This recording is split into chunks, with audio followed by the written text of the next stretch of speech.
بہت مختصراً عرض ہے کہ جب تک مسلمان یہ سمجھتے تھے کہ ہم ایک ریسپانسبل قوم ہیں، دنیا کا امن، انسانی حقوق کا احترام یہ ڈپینڈ کرتا ہے اس بات پر کہ ہم اپنی ذمہ داری کتنی ادا کرتے ہیں۔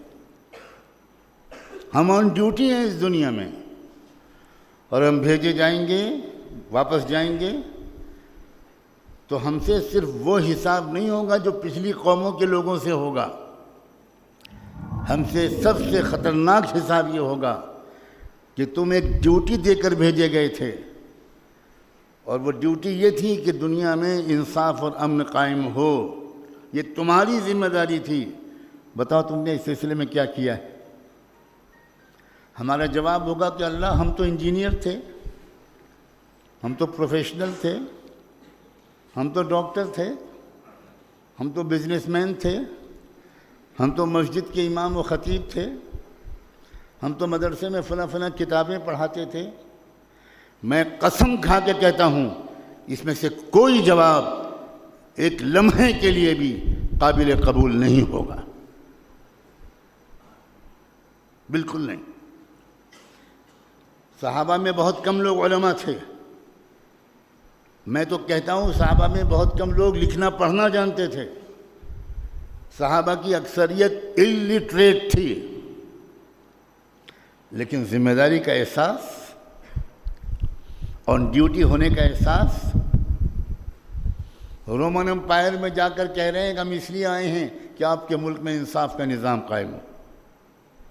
پرشین امپائر میں آ کر آرمی چیف کے سامنے کہہ رہے ہیں، ایمپرر کے سامنے کہہ رہے ہیں، ہیڈ آف دا اسٹیٹ کے سامنے کہہ رہے ہیں، ہمیں معلوم ہے کہ آپ کے ملک میں ظلم ہو رہا ہے، کسانوں پر ظلم ہو رہا ہے، مزدوروں پر ظلم ہو رہا ہے، عورتوں پر ظلم ہو رہا ہے، غریبوں پر ظلم ہو رہا ہے، ایک ڈائنسٹی سرکار چل رہی ہے آپ کے یہاں، موروثی سلطنت ہے، قیصر کا بیٹا قیصر، پھر اس کا بیٹا قیصر، پھر اس کا بیٹا قیصر، آپ کے ہاں نہایت ناانصافی ہر کمزور طبقے کے ساتھ ہو رہی ہے۔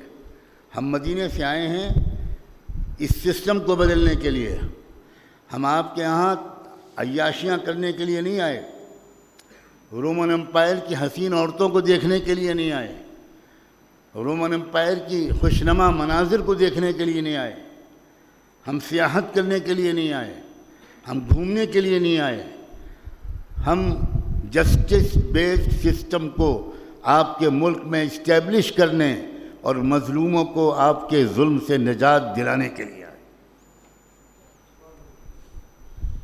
کیا آج کے کسی مسلمان کو یہ اپنی ذمہ داری کا احساس تو چھوڑیے، علم بھی ہے؟ کیا میں صاف جواب سن سکتا ہوں آپ سے؟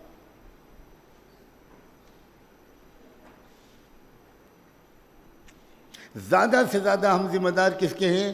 ایک بیوی اور 3 بچوں کے، نتھنگ مور دین دیٹ۔ ہم اپنی فیملی کے ذمہ دار ہیں، اچھے کپڑے پہنائیں گے، اچھی کار، اچھی بلڈنگ، اچھا بنگلہ، اچھی سواری، اچھی شادی، فضول خرچیوں والی، عیاشیوں والی، بے شرمیوں والی، غریبوں کا دل دکھانے والی، اور پھر جب کوئی کہے گا کہ ایسا میں تو فیملی کا ہیڈ ہوں، یہ میری ذمہ داری ہے۔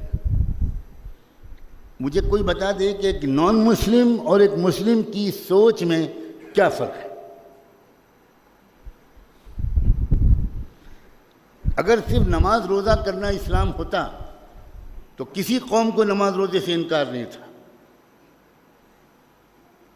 قوموں نے نبیوں سے کہا تھا الصلاۃ تأمرنا ان نفعل، کیا تمہاری نمازیں ہم کو اپنے پورے کلچر کو بدل دینے کا حکم دیتی ہیں؟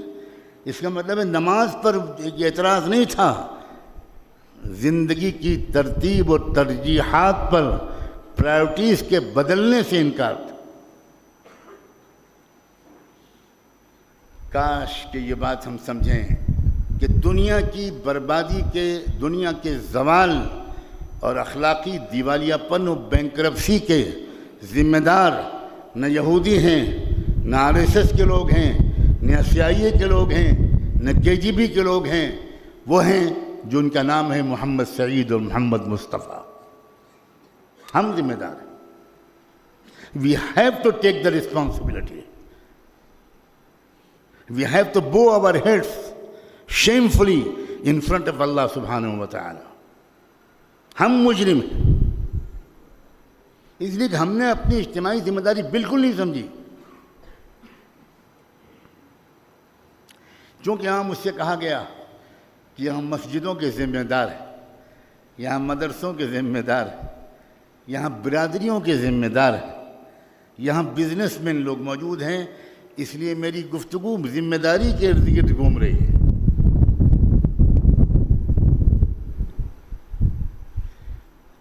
خدا کے لیے سنجیدگی سے سمجھیے اور یہ مانیے کہ ہم نے اسلام کو ابھی تک نہیں سمجھا۔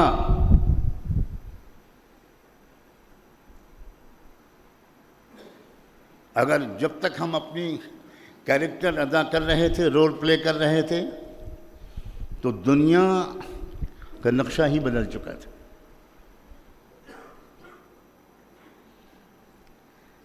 لیکن دنیا کی خدمت، انسانی برادری کی خدمت اور آل راؤنڈ ڈیولپمنٹ کے لیے اپنی ریسورسز کو لگانا، اپنے ہی وسائل کو خرچ کرنا، اپنی صلاحیتوں کو کھپانا، اپنی جانوں کا نذرانہ پیش کرنا، جب سے مسلمانوں نے چھوڑا ہے، یہ صرف مسلمانوں کا زوال نہیں ہوا، دنیا لٹ گئی۔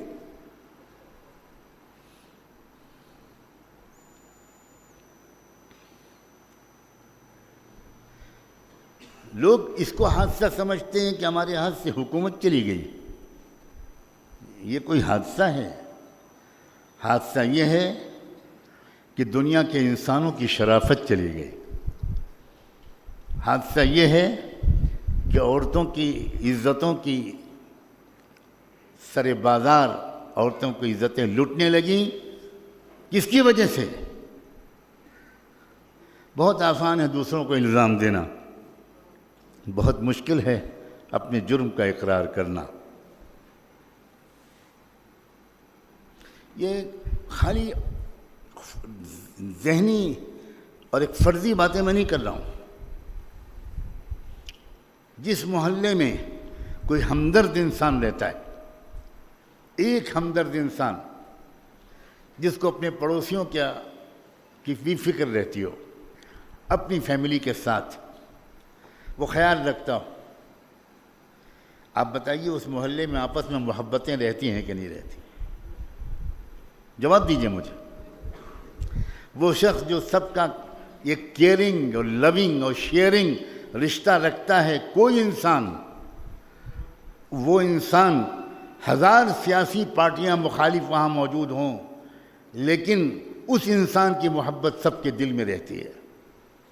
اور لوگ کہتے ہیں کہ بھائی اور مسلمانوں کو مارنا، بٹ ڈونٹ ٹچ دس مین، یہ تو ہمارے دیوتا ہے۔ یہ آج بھی ہو رہا ہے کہ نہیں ہو رہا ہے؟ کیوں؟ اس لیے کہ ایک انسان نے اپنے لمیٹڈ دائرے میں اپنے محلے کے لوگوں کا خیال رکھا تو اس کی محبت دل میں آ گئی۔ جب مسلمان بحیثیت امت دنیا کے انسانوں کے غمخوار تھے تو دنیا کے انسانوں کے دلوں میں مسلمانوں کی محبت کوٹ کوٹ کے بھر گئی۔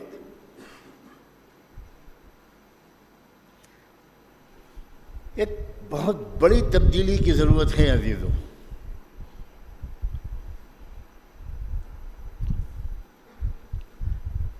اپنے حقوق کی لڑائی تو دنیا کی سب قومیں لڑتی ہیں۔ دنیا کے انسانوں کو انصاف دلانے کی لڑائی لڑنا یہ نبیوں نے سکھایا تھا، محمد عربی نے سکھایا تھا صلی اللہ علیہ وسلم۔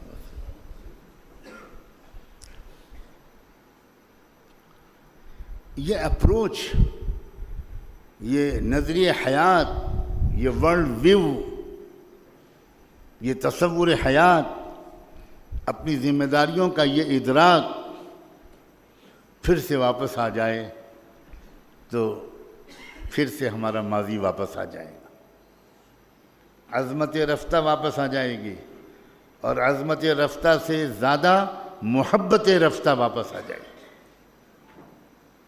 دنیا کے انسانوں کے ہم محبوب بن جائیں گے۔